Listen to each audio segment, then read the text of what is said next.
नमस्कार दोस्तों, बहुत स्वागत आप सभी का। मैं हूं सुशांत सिन्हा। आज प्रधानमंत्री नरेंद्र मोदी का 75वां जन्मदिन, 75 साल के वो हो गए हैं और ऐसे में आज स्पेशल डे पर जब देश दुनिया में उनकी चर्चा हो रही है, दुनिया भर के बड़े-बड़े नेता, डोनाल्ड ट्रंप जैसे नेता जो बीच में भारत से भिड़े पड़े थे, वो भी नरेंद्र मोदी को फोन करके सबसे पहले विश कर रहे हैं। ऐसे में आज आपके लिए नरेंद्र मोदी की वो अनसुनी कहानियां लेकर आया हूं जो आपको रियल पर्सपेक्टिव देंगे कि नरेंद्र मोदी दरअसल बतौर व्यक्ति, बतौर नेता, बतौर लीडर किस तरह के व्यक्ति हैं, क्या काम करते हैं, कैसे काम।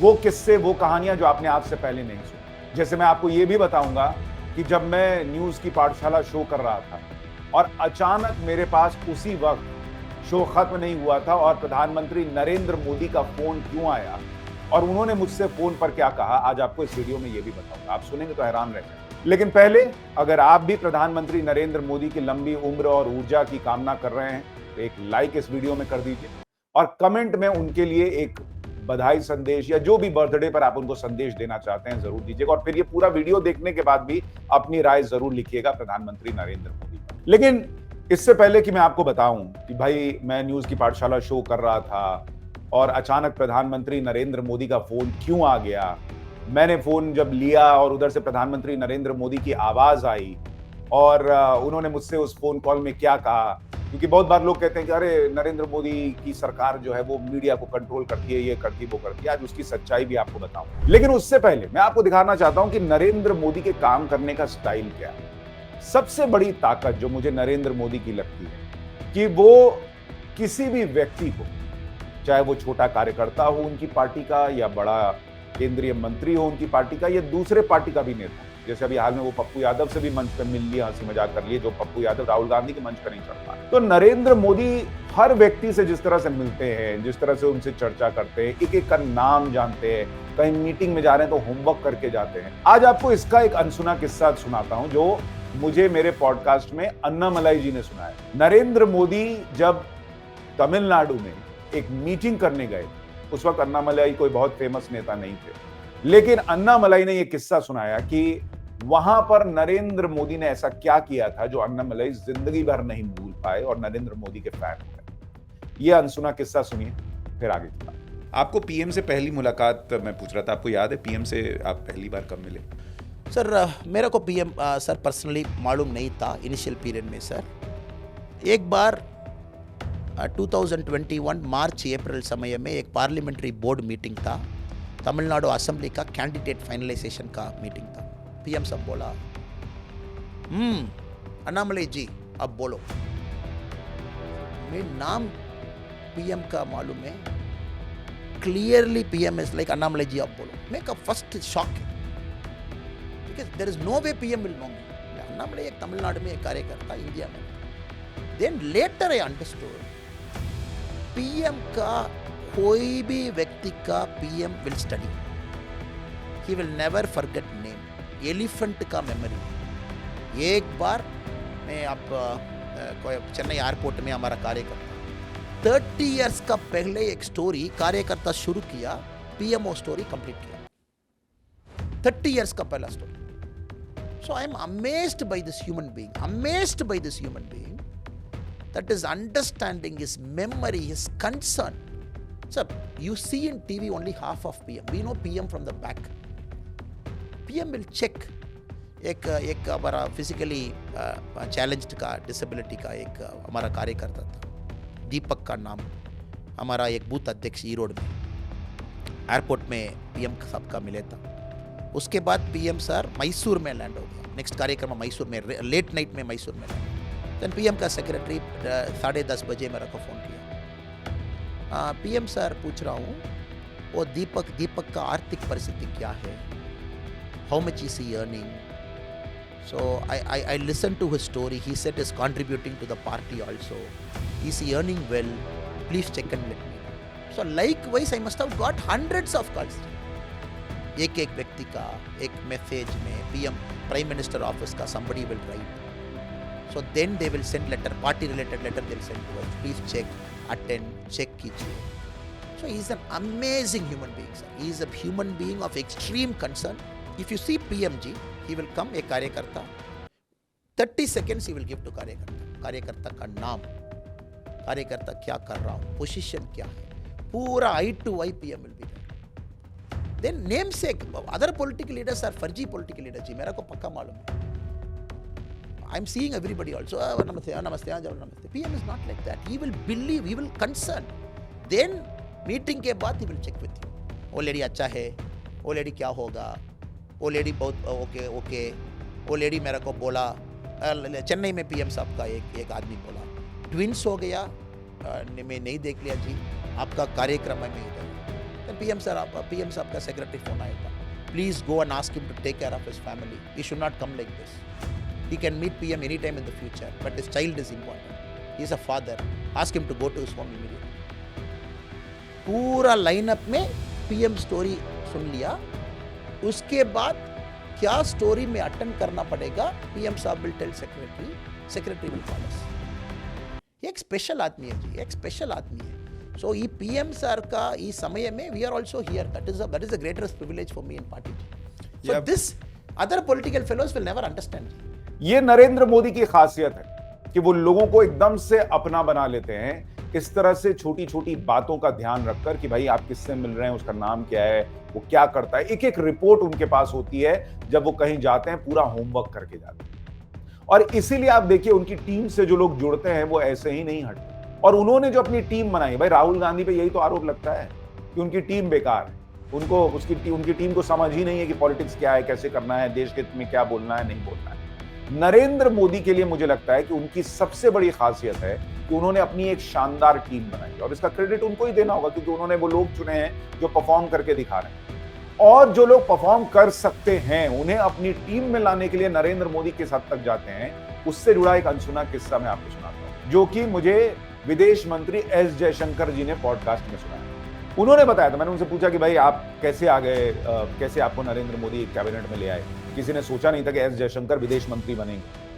एस जयशंकर जी ने मुझे जब ये किस्सा सुनाया तो उन्होंने बताया कि वो भी शॉक्ड रह गए कि भाई उनको नरेंद्र मोदी ने कैबिनेट में लेने के लिए बुलाया चर्चा करने. लेकिन सबसे बड़ी बात यह थी कि नरेंद्र मोदी ने यह फैसला उन पर थोपा नहीं, उनको बताया कि मैं ऐसा ऐसा सोच रहा हूं, आप सोच के बताइए आपको क्या करना है.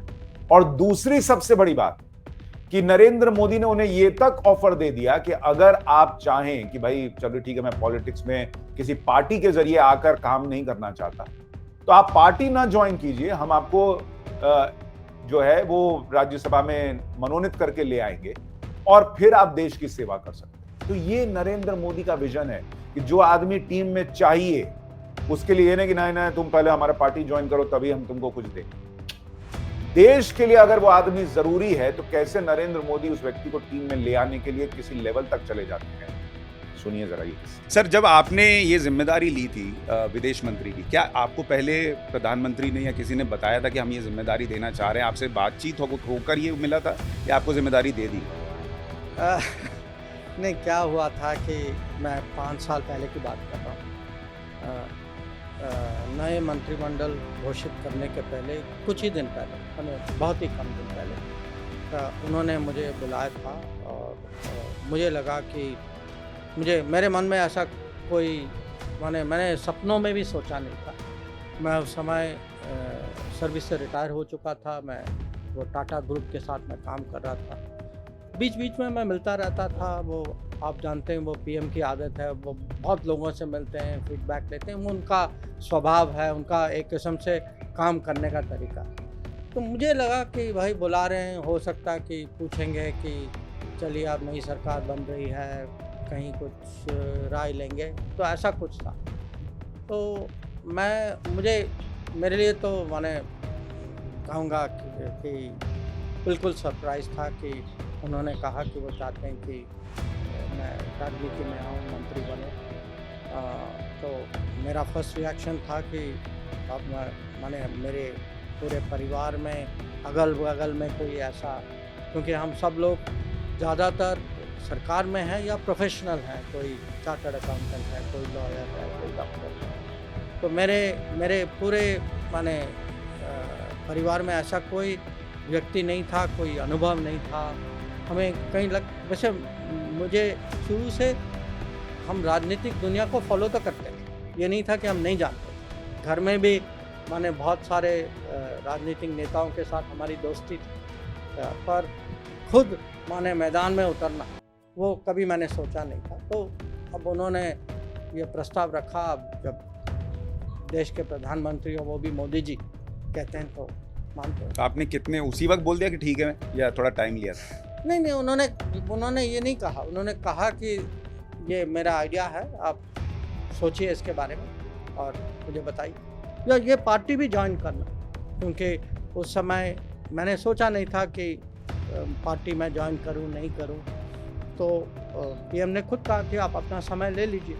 तो जब मुझे वहाँ नामांकन का समय आया वहाँ राज्यसभा के लिए, तो फिर मुझे निर्णय लेना पड़ा कि मैं निर्दलीय सपोर्टेड बाय भाजपा हूँ या मैं भाजपा ज्वाइन करूँ, कि दोनों विकल्प थे। तो मैंने फिर बहुत सोचा, फिर मेरे मन में था कि अगर आप टीम ज्वाइन कर रहे हैं तो पूरी तरह से ज्वाइन करनी चाहिए। और ओवरऑल मुझे लगा कि भाजपा की सोच जो है, जो विचारधारा जो है मेरे से मिलती जुलती थी। तो उसके बाद तो मैंने पार्टी जुलाई में ही ज्वाइन किया। मुझे 4-5 हफ्ते मिले सोचने के लिए। तो ये बड़ा दिलचस्प है कि जिस तरह से नरेंद्र मोदी काम कर रहे हैं या करते हैं, उसकी इनसाइट्स इससे पता चलती है कि वो कितना महत्व देते हैं लोगों की स्वतंत्रता को, उनकी सोच को, और उसको किस तरीके से लोग भी जो है वो समझ पाते हैं कि हाँ भाई ऐसा हो रहा है तो बड़ी चीज। अब मैं आगे आपको कुछ और अनसुने किस्से नरेंद्र मोदी के सुनाऊं, उससे पहले सुनिए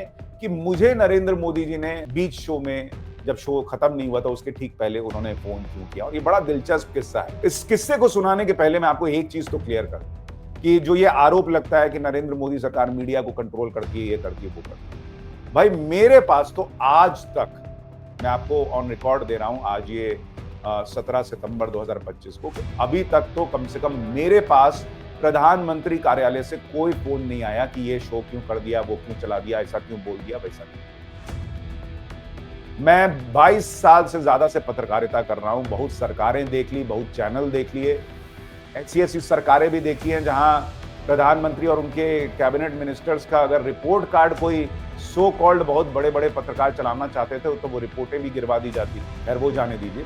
लेकिन मैं आपको बतौर जर्नलिस्ट ये बहुत जिम्मेदारी से बता रहा हूं कि मुझे कभी, हमने बजट के पहले इतना मुद्दा उठाया टैक्स को लेकर, हमने एसएससी प्रोटेस्ट हुआ उसको दिखाया, हमने कितनी ही ऐसी चीजें जो हैं सरकार से सवाल पूछे, लेकिन कभी कोई फोन नहीं आता कि भाई आप ये क्यों सवाल पूछ रहे हैं, ये क्यों कर रहे हैं, इसको बंद कीजिए, इसको बंद। हाँ, एक बार प्रधानमंत्री नरेंद्र मोदी का मैं न्यूज की पाठशाला शो कर रहा था और फोन आ गया। अब वो किस्सा सुनिए कि वो किस्सा क्या था।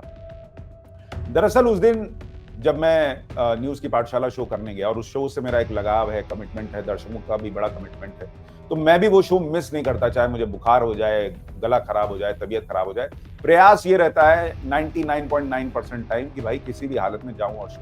तो उस दिन जब मैं शो करने के लिए गया तो मेरा गला बहुत ज्यादा बैठा हुआ था, बिल्कुल आवाज न के बराबर निकल रही। तो मैं किसी तरह से दवा खा के घरेलू उपचार करके गया, लेकिन मैंने शो के शुरू में ही लोगों से बोला कि भाई मेरा आवाज खराब है, थोड़ा आप भी मेरा साथ दीजिए, थोड़ा रुक रुक के बोलो। और शो चलता गया, मैंने किसी तरीके से वो शो किया। 9:45 के आसपास मुझे लगता है कि ब्रेक होता है शो में, तो वो ब्रेक हुआ।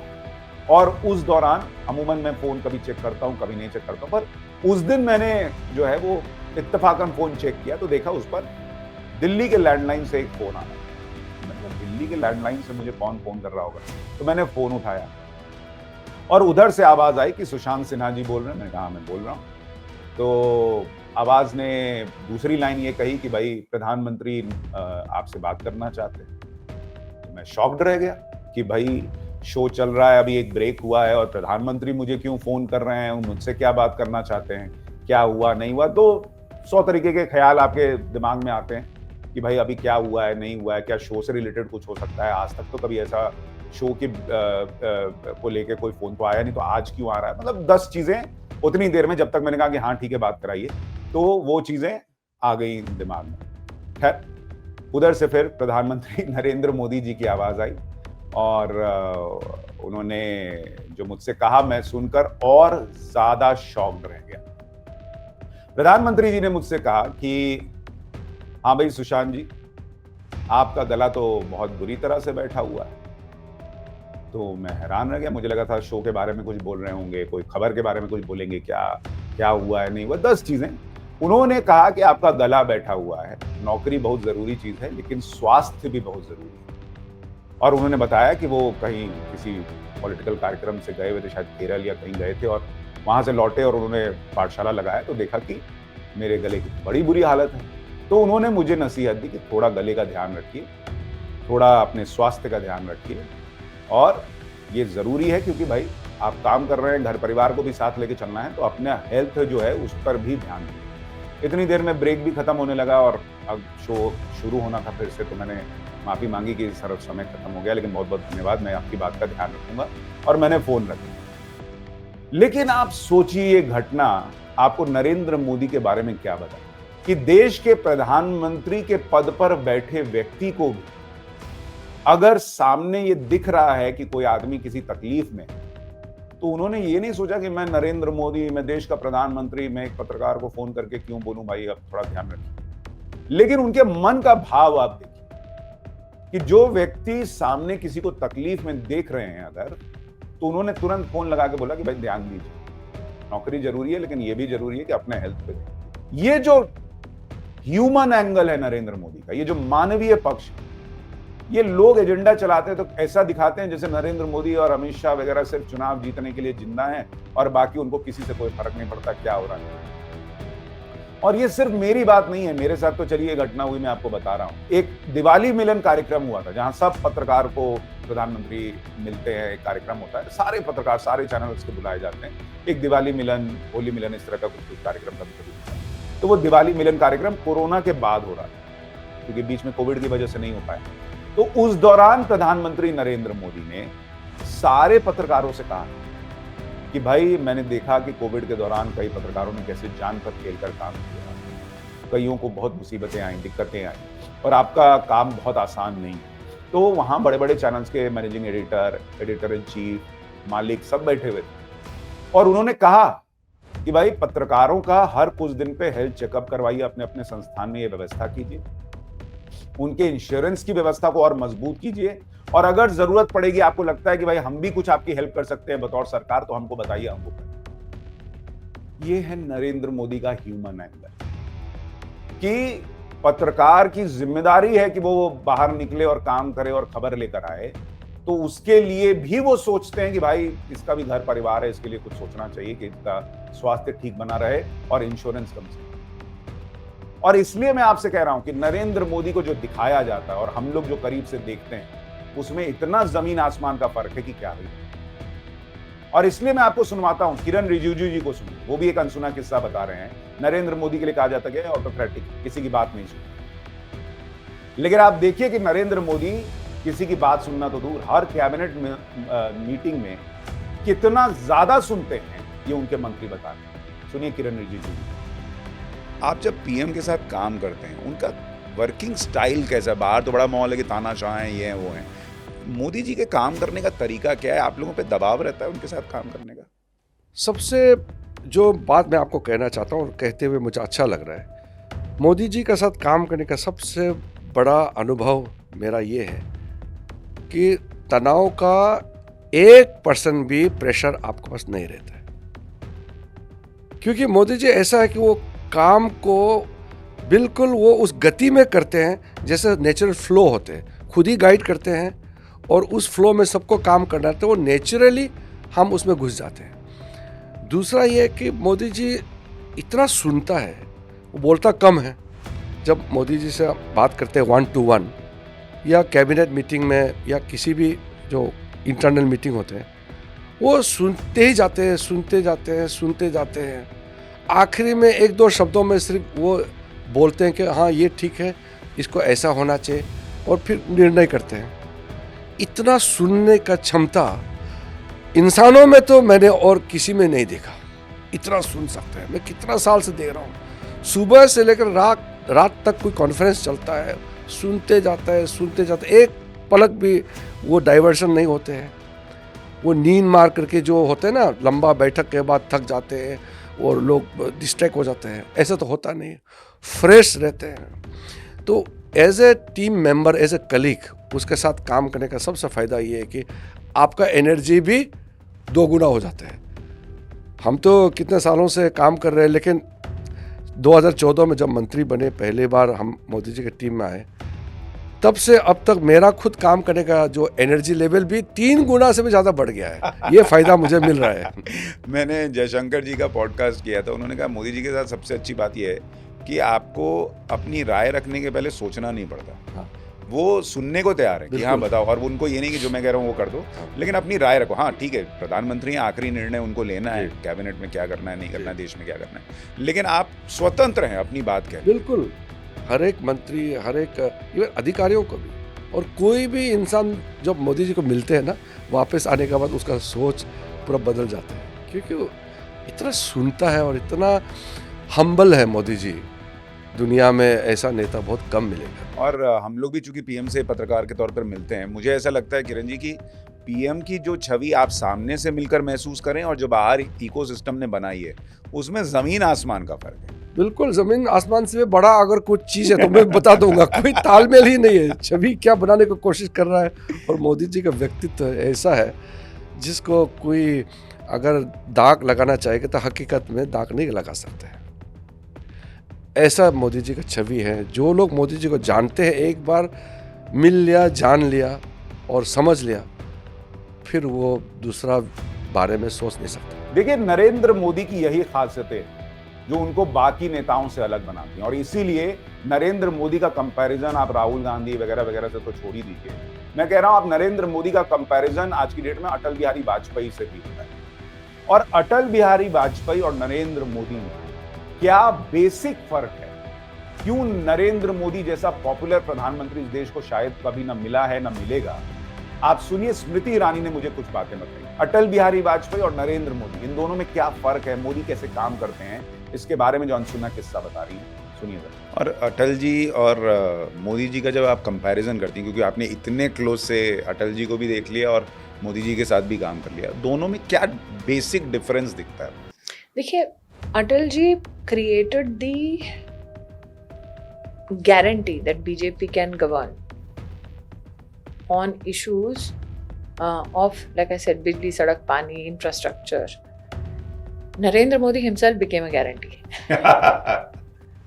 And जिस स्पीड से उन्होंने इंफ्रास्ट्रक्चर को बिल्ड किया, इकोनॉमी के पिलर्स को स्ट्रेंथन किया, वो निर्णय हमेशा पॉपुलर निर्णय नहीं हो सकते। वो निर्णय, मतलब घर में अगर आप पिता को देखें तो पिताजी जो भी करते हैं वो ऐसा नहीं कि आपको लगता होगा बड़ा अरे वाह मज़ा आ गया। कई बार पिता सख्ती भी करता है, कई बार पिता कुछ ऐसा करता है जो आपको तब समझ नहीं आता, लेकिन बाद में समझ आता है हाँ परिवार इससे बचा है। और मोदी जी का सबसे बड़ा टेस्ट जो है वो कोविड के वक्त आया। उनका नेतृत्व अगर कोविड के वक्त नहीं होता, आप सोचिए आपका देश का हाल क्या होता। मेरे रोंगटे खड़े हो जाते हैं सिर्फ ये सोचते हुए।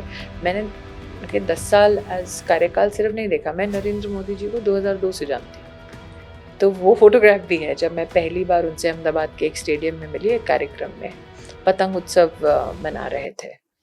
तो मैंने उनको एज अ चीफ मिनिस्टर देखा हुआ है।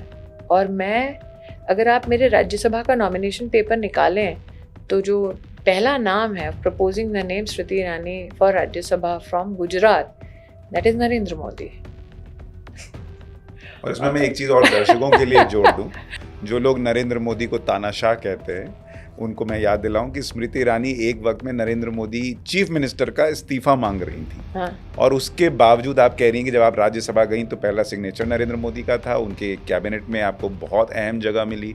मतलब कोई भी व्यक्ति ये सोचेगा कि अच्छा मेरा इस्तीफा मांगा था, इसको नहीं बढ़ने दूंगा। नहीं, मुझे लगता है कि वो इतने प्रैक्टिकल थे कि उनको पता था कि क्यों मांगा था और किसके कहने पे मांगा था। एक 27 साल का कार्यकर्ता अपने आप कुछ नहीं करता। अब मैं उस पर विश्लेषण नहीं करना चाहती, लेकिन वो इतने प्रैक्टिकल थे कि उनको पता था क्यों हुआ, कैसे हुआ। और वो 3-4 लोगों तक बात सीमित है, तो कभी सार्वजनिक उसको करके मैं किसी के लिए एम्बैरेसमेंट क्रिएट नहीं करना चाहती। लेकिन हाँ, ज़रूर एक तरफ उनका दोनों बार, मैं 2 बार सांसद रही हूँ राज्यसभा से गुजरात की, दूसरा जब चुनाव लड़े थे तब मैं, अमित भाई और तीसरे जो कैंडिडेट जीते वहाँ से वो थे अहमद पटेल। तो मैंने वो जंग भी देखी है, पूरे दिन की वोटों के ऊपर की जंग।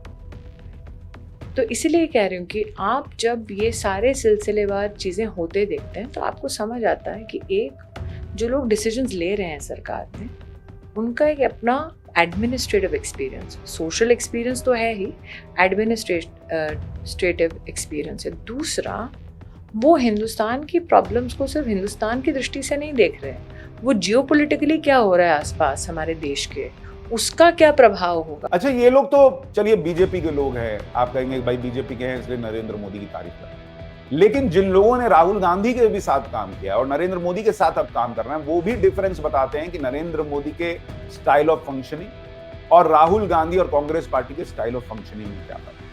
और इसलिए राहुल गांधी के बहुत करीबी रहे ज्योतिरादित्य सिंधिया, जो आज की डेट में बीजेपी में हैं, केंद्रीय मंत्री हैं, उनसे जब मैंने चर्चा की और उनसे मैंने पूछा कि भाई आप तो इतना करीब से देखें, राहुल गांधी को भी देख लिए, नरेंद्र मोदी को भी देख लिए, नरेंद्र मोदी और राहुल गांधी में क्या फर्क, ये आपसे बेहतर कौन बता सकता है जिसने दोनों को करीब से देखा। सुनिए ज्योतिरादित्य सिंधिया कौन सा अनसुना किस्सा सुना। लोग भी कई बार प्रधानमंत्री से जब मिलते हैं, देखते हैं, बातचीत होती है, उनके बारे में कवर करते हैं चूंकि, तो हमें भी ऐसा लगता है कि बाहर जो पीएम को लेके परसेप्शन है और जो वो है, दोनों में एकदम ही मिसमैच है। खुले दिल से चर्चा करते हैं और मुझे तो आश्चर्य हुआ, मैं आपको बताऊं, जब पहली बार नागर विमानन मंत्री बनने के बाद मैंने 2-3 महीने लिए अपना भी प्रारूप मंत्रालय का क्या होना चाहिए, क्या प्रायोरिटीज़ होनी चाहिए, किस विषयों पे मैं ध्यान देना चाहता हूँ। उसके बाद मैंने समय लिया। मन में सदैव ये होता है कि प्रधानमंत्री हैं, पूरी देश, मैं तो कहूँ विश्व की, पर देश की जिम्मेदारी उनके कंधों पर है। मैंने सोचा था मैं जाऊंगा 5-10 मिनट लोग चर्चा करेंगे और उनका आज्ञा लेके बैठूंगा। यही एक परिपाटी सदैव रही है। तो जब मैं गया और हमने चर्चाएं शुरू की, मुझे मालूम ही नहीं कि समय कहाँ निकला। पूरे समय में ना एक घंटी बजी, ना एक पर्ची आई। और जब मैंने कहा मैं आज्ञा लूं, फिर बाहर जाके मैंने घड़ी देखी, 1.5 घंटे निकल गए थे। 1.5 घंटे। मैं तो बहुत चुप हो गया। ये भी आपके लिए लर्निंग है। हम लोग क्या करते हैं, और ये स्पष्ट मैं आपको बताऊं तो शायद मेरी भी थोड़ी कमी है, कि आपके ऊपर प्रेशर बहुत होता है। मंत्रालय भी देखना है, जमीनी जुड़ाव भी है समूचे ग्वालियर चंबल संभाग के साथ, तो दौरा भी है, प्रवास भी है, लोगों से मिलना भी है। तो ये सदैव एक विसंगति रहती है कि सब कुछ करना भी है और अच्छे से भी करना है। वो दोनों एक दूसरे के पराये नहीं। अगर अच्छे से करना है तो समय देना है, सब कुछ करना है तो समय नहीं है। तो कभी कभी हम लोग इसमें लग जाते हैं कि हाँ सब कुछ हो गया, सब कुछ हो गया। पर उनसे मुझे ये सीखने को मिला है कि शायद कभी कभी जिंदगी में कम चीज करो पर अच्छे से करो, क्वालिटी। एक बात और कही जाती है कि भाई नरेंद्र मोदी जो है वो बहुत रिगरसली काम करते हैं। विदेश दौरे पे गए, वहां से लौटे और फिर तुरंत काम में लग जाते हैं। और जैसे अमूमन क्या होता है कि लोगों के दिमाग में रहता है कि भाई बॉस मीटिंग के लिए आया है, बॉस इंस्पेक्शन के लिए आया है, तो वहां रहना ही होगा, नहीं तो बॉस का ईगो हर्ट हो जाता है। लोग बताते हैं कि नरेंद्र मोदी का ईगो बहुत बड़ा है, यही प्रोपेगेंडा चलता है ना। आप देखिए, हरदीप पुरी से सुनिए, नरेंद्र मोदी सरकार में मंत्री हैं, नरेंद्र मोदी कैसे रिलेंटलेसली काम करते हैं, बिना थके बिना रुके काम करते हैं। अगर वो इंस्पेक्शन के लिए जा रहे हैं तो फलाने मंत्री को वहां होना ही होगा, बॉस के पीछे पीछे घूमना होगा, ये जरूरी है या नहीं। और मोदी को जब डांटना होता है तो कैसे उसी वक्त डांट देते हैं, बात का इंतजार नहीं करते। सुनिए हरदीप पुरी जी कौन सा किस्सा सुना रहे हैं। Narendra Modi ji is totally different from any politician I've seen. Not just Indian politics, बाकी भी है सीरियस लोग, बट इतना टाइम मैनेजमेंट उनका जो है और इतना वो पैक इन करते हैं एक दिन के अंदर। मैं आपको एक और कहानी बताता हूँ, सिंस यू विल इंडल्ज मी। साहब गए हुए थे कहीं बाहर दौरे में, यूएस से लौट रहे थे, और even in the special aircraft 15 घंटे की तो सफ़र है। तो शाम को इनको लैंड करना था, तो मुझे कोई 7:15 साढ़े 7 बजे जो हमारे सचिव थे हाउसिंग एंड अर्बन अफेयर्स मंत्रालय में, उनका फ़ोन आया कि ऐसे ऐसे कुछ हम क्लटर सुन रहे हैं। क्लटर जो इंटेलिजेंस में होता है, क्योंकि आपको सुनाई देता है कुछ कि शायद प्रधानमंत्री जी आए। तो मैंने कहा कि आपको कोई इसके बारे कोई फॉर्मल सूचना मिली आपको कहीं? प्रधानमंत्री का नहीं मेरे को नहीं, मेरे को सुनाई दिया। तो मैंने ये भी पूछा, मैंने कहा आपको कहां से सुनाई दिया? कहा कि सीपीडब्ल्यूडी का जो इंचार्ज है, नया जो पार्लियामेंट बिल्डिंग बन रही है, वो पूछा गया, वो इंचार्ज जो है वो शाम को होगा। अच्छा, ये बड़ा लेजिटिमेट क्वेश्चन। तो उन्होंने जिसने भी सवाल दिया, कहते नहीं इस समय वो पूजा में होते हैं शाम को 7:30-8 बजे, जो भी। बड़ा इनोसेंट आंसर। तो इन्होंने जब अपना दिमाग लगाया, यार व्हाई वुड प्रधानमंत्री कार्यालय पीएमओ भी आस्किंग, तो हमारे वो क्योंकि सिस्टम हमारे फीडबैक अच्छे थे, हमारे जो सचिव थे उनको पता लग गया, उन्होंने फटाफट मेरे को लगा कि कुछ हो सकता है। But one thing I've learned, unless you have been formally informed, it's not my job to go and inquire because he might want to do it in his way. वही हुआ, कोई 8:30 पौने 9 बजे एक कोई सिंपल सी गाड़ी आई, कोई उसमें वो जो प्रधानमंत्री जी जब ट्रैवल करते हैं वो जो सिक्योरिटी, एक गाड़ी आई, दरवाज़ा खुला, और जो हमें बाद में पता, माननीय प्रधानमंत्री जी निकले, और जो भी आदमी ड्यूटी पर था उसके साथ उन्होंने 45 मिनट 1 घंटा जो पार्लियामेंट बिल्डिंग अंडर कंस्ट्रक्शन है उसमें उन्होंने खूब किया, रिव्यू लिया, एटसेट्रा। ये खबर हमारे पास जब वो मीटिंग खत्म होने वाली थी, और 9 सवा 9 बजे, तब मैं तो बात फैल गई थी। तो मुझसे पूछा, तो हमारे सेक्रेटरी थोड़े एक्साइटेबल थे उस समय, आपको मैंने यार कुछ नहीं करना, तेरे को नहीं आया ना फोन, अपने घर में बैठो आराम से। हो गया, खत्म हो गया 9:15 बजे। अगले दिन सुबह मैं सैर कर रहा था, सैर मतलब सुबह सुबह उठते थे, मौसम जो था तो कोई 7 सवा 7 बजे था। तो पीएसओ जो है हमारा एक होता है हमारे घर में, वो भागा आया कि पीएम साहब बात करना चाहिए। तो लक्ष्मी ने मेरे को कहा, लगता है डांट पड़ने वाली है, कुछ रात को साहब गए वहाँ पे, तो कुछ वो लगता है कुछ वो उनको कोई कंसर्न होगा, इसलिए अभी डांट पड़ने वाला। उसने मुझे हंसी मजाक में कहा। तो मैंने पता क्या जवाब दिया? मैंने कहा इज़ नॉट पॉसिबल। कहती क्यों, you are so satisfied with your work? मैंने कहा नहीं, अगर डांट देनी होती तो वो रात को 9 बजे से सुबह 7 बजे तक वेट नहीं करते, वो डांट 9 बजे ही पड़ गई होती। सो वही हुआ, when he called me, it was a completely different issue. So this is a different prime. 15 घंटे की जर्नी के बाद जो व्यक्ति गाड़ी से उठ के पार्लियामेंट बिल्डिंग 1 घंटा करके उसके बाद पता नहीं उतने कितनी और मीटिंग्स की हैं। नहीं, इसमें एक चीज और बड़ी गौर करने वाली है, जनरल ऑफिस में भी ऐसा होता है कि अगर कोई बॉस, सीईओ कोई आ जाए तो सारा स्टाफ उसके आसपास रहे, उसकी उनका आइडिया ये था कि वो ना हो वहाँ पे। मैंने भी मेरे जो सचिव थे उनको ये बताया, मैंने कहा बॉस अगर साहब चाहते कि हम लोग सब अटेंडेंस में हो तो आपको पहले बताया गया होता। वो चाहते हैं, वो बाकी जो लोग काम कर रहे हैं उनसे डायरेक्टली सुनना चाहते हैं। नहीं तो जो बाहर छवि बनती है उससे तो बहुत अलग छवि है फिर ये।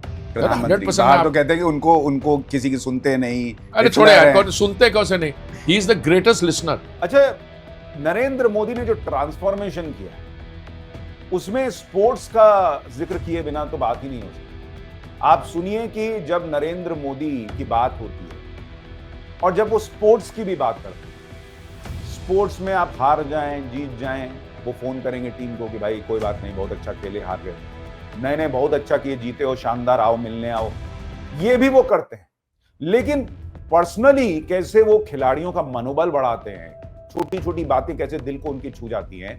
नवदीप सिंह जिन्होंने अभी पैरालंपिक में मेडल जीता था, उनसे मैं चर्चा कर रहा था, और नवदीप सिंह ने बताया था कि जब, चूंकि नवदीप सिंह जी की हाइट कम है, तो पीएम मोदी जब उनसे मिले तो जमीन पे बैठ गए कैप पहनने के। ये छोटी छोटी बातें नरेंद्र मोदी की कैसे लोगों के दिल में बैठ जाती हैं।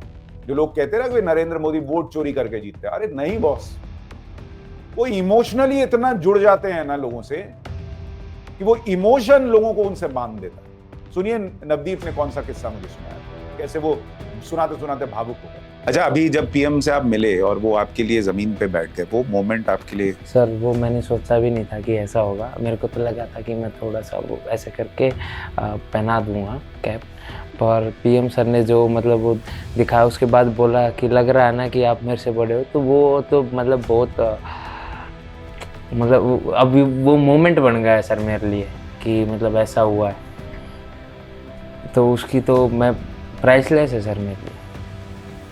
भावुक भी हो गए आप सोचते सोचते? मतलब सर आप समझो, देखो कि पीएम सर आपके लिए बैठ रहे हैं और बोल रहे हैं कि आप बड़े हो मेरे से, तो सर कितना मतलब सोच बस निकल नहीं रहा कि सर क्या बात है वो। आप सुमित, आप तो पहले भी पीएम से मिले हैं क्योंकि आपको पहले भी मेडल मिला, तो आपकी जो यादें पीएम से पहले मिलने और इस बार मिलने में, और आपके लिए पीएम से कनेक्ट कैसा है? मेरे लिए वो as a motivating role play करते हैं, क्योंकि मेरे को अभी भी याद है जब मैं टोक्यो में मिला था उनसे, तो जब उनको पता था कि हाँ इन्होंने 3 बार वर्ल्ड रिकॉर्ड ब्रेक किया, तब उन्होंने बोले थे कि 3 वर्ल्ड रिकॉर्ड नहीं, मेरे को 3 गोल्ड मेडल चाहिए। तो अब की बार जब मैं मिला तो अब भी उन्हें वो चीज़ याद थी कि हाँ मैंने 3 मेडल मांगे थे। मैं कहा सर आपने 3 मेडल मांगे थे, हाँ बोले और तुमने करके दिखाया। जब भी मिलता हूँ उनसे काफ़ी मोटिवेटेड फील करते हैं। और जैसे मेरे को अभी भी याद है कि जब हम मेडल सेरेमनी में बैठे थे, मेडल सेरेमनी से पहले कोल रूम में बैठते हैं, टाइम होता है जब मेडल सेरेमनी के लिए, तो ऑस्ट्रेलियन एथलीट था मेरे साथ, श्रीलंकन एथलीट था, तो ऐसे ही एक दूसरे के ट्रेडिशंस के बारे में बात कर रहे थे मैं और ऑस्ट्रेलियन एथलीट की, मतलब आपके वहाँ पे कैसी पॉलिसीज़ हैं, हमारे वहाँ पे मैं अपने बारे में बता रहा था। तो मैंने बताया जब उन्हें कि हाँ we are waiting for PM to call us, तो वो बोले कि prime minister will call you. मैं क्या बिल्कुल।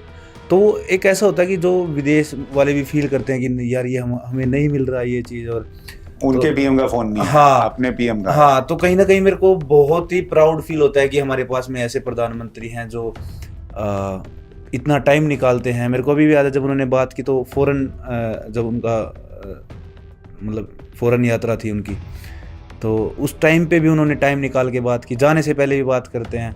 तो काफ़ी अच्छा लगता है कि जब उनको हम पे विश्वास है तो फॉर श्योर हम में कुछ बात है और देश के लिए अच्छा करने का मोटिवेशन मिलता है। मैंने देखा जब वो पीएम के साथ आप लोग का इंटरेक्शन का वीडियो आया तो किसी ने कहा कि हम पैरालंपिक वालों को जिस तरह से आपने अपनाया वैसे किसी ने नहीं अपनाया। ये आप लोगों को फील होता है?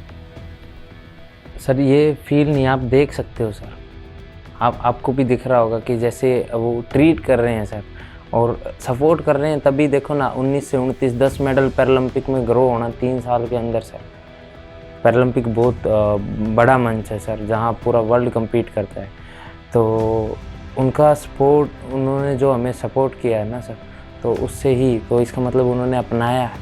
अच्छा एक बात और सुनिए, कई लोग कहते हैं कि भाई मोदी तो किसी की नहीं सुनते, लेकिन जो ट्रांसफॉर्मेशन स्पोर्ट्स में आया उसके बारे में बबीता फोगाट से मैंने बात की। उन्होंने किस्सा तो बताया कि नरेंद्र मोदी ने कैसे इनामी राशि बढ़ाई, कैसे जो है वो खेल में सपोर्ट किया, लेकिन उन्होंने ये भी बताया कि ये जो राजीव गांधी खेल रत्न था, राजीव गांधी पता नहीं कौन सा खेल खेलते थे कि उनके नाम पे खेल रत्न था, उसको कैसे नाम बदला नरेंद्र मोदी ने, और कैसे बबीता फोगाट के एक ट्वीट से नरेंद्र मोदी ने ये निर्णय ले लिया कि नहीं ये नहीं होगा, हटाओ राजीव गांधी का नाम।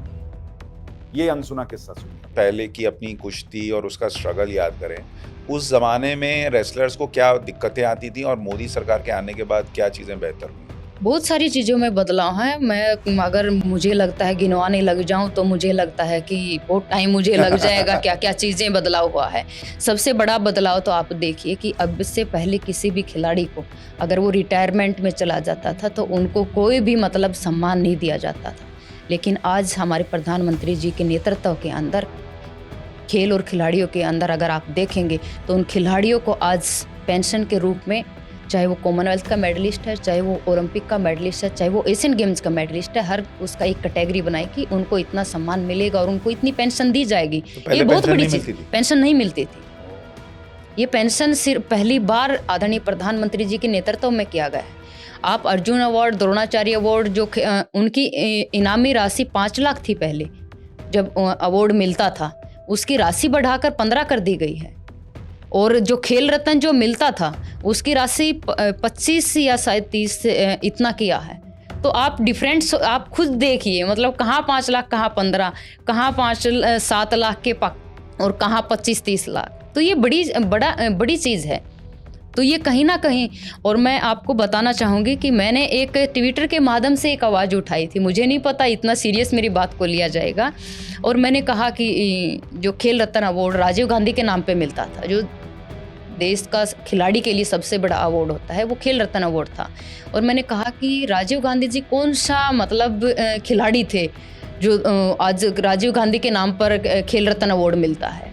मुझे लगता है कि इसको किसी ना किसी अच्छे खिलाड़ी के नाम पर ये अवार्ड मिलना चाहिए, ताकि लेने वाला खिलाड़ी भी उनको भी ये गर्व महसूस हो कि आप किसी खिलाड़ी की जिससे प्रेरणा लेकर आपने वो मेडल जो है वो अचीव किया है, और उसके रूप में आपको ये सम्मान प्राप्त हो रहा है।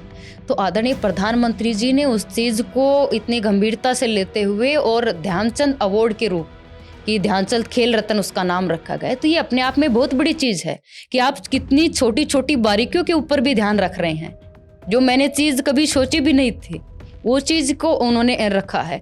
तो ये अपने आप में ये चीज़ें बताती हैं कि उनका खेल और खिलाड़ियों के प्रति ना सिर्फ ध्यान है, बल्कि वो निर्णय लेने के लिए भी एक सेकंड नहीं लगाते। हाँ, और मतलब इस तरह की सोच कि किसी खिलाड़ी के लिए मुझे कुछ आप सुशांत जी, आप देखेंगे टारगेट ओलंपिक पोडियम, मैं 2015 में ये स्टार्ट हुई थी ये स्कीम, और 2016 में ओलंपिक से पहले इस टारगेट ओलंपिक पोडियम की मैं सुविधा ले चुकी हूँ। तो मुझे आज पता है कि गर्व के साथ कह सकती हूँ कि ये जो स्कीम खिलाड़ियों के लिए ओलंपिक में मेडल लेके आने के लिए ये बहुत ज़रूरी थी। मैंने नीरज चोपड़ा को देखा इस स्कीम के तहत, वो बहुत साल में मुझे लगता है हो सकता है 6 महीने भी उन्होंने बाहर ट्रेनिंग की।